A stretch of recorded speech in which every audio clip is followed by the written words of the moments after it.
because you were mentioning sonnets, let me read one.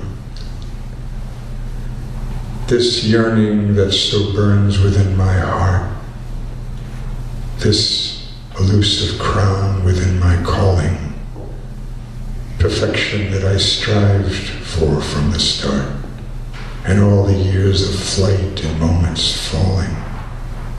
How painful failure is that I must rate, assuming I learned lessons that were taught, no matter how the hurt, with all my might, to win the war in spite of battles fought. And as I climb this ladder towards the light, with constant quicksands, gravity's tight hold, while hugging wondrous dreams with all my might, each time I try, I grow more bold. This is how I make my life worth living, in spite of failure's wounds that prove forgiving. I want to say something to Jeff before we bring up our next reader. Yeah, but if you really want to seduce it and make it work for you, realize all of a sudden that there is daylight consciousness and there's sleep consciousness. And I say this to all of you. Have a notebook and pen at the side of your bed, because then you don't have to go, oh God, I'm gonna, because you know you're going to forget it. And while you're trying to remember, it's going to really keep you rejastic, so you're going to stay up all night. Write it down, which creates a different departmentalization in the brain, plus it relaxes you. You go back in because you have to go up and do something in the middle of the night, and you come back and you can't get back to sleep. But how many times can we get back to sleep when we remember where we left the dream? Well, now you know where you've left the dream because you've cross-departmentalized.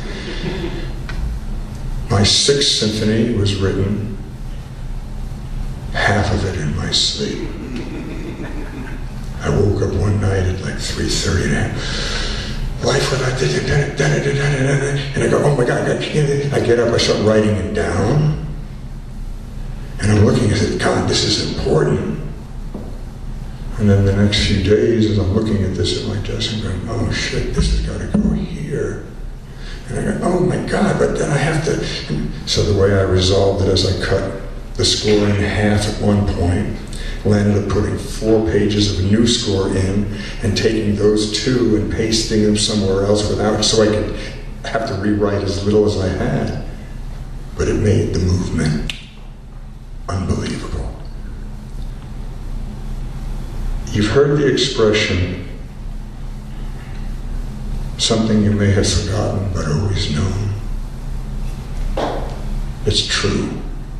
And I really think if we truly delve into the quietude, still ourselves enough to hear the noise, you're going to be amazed through genetic memory, environmental memory, just environmental stimulus, what is going to trigger you.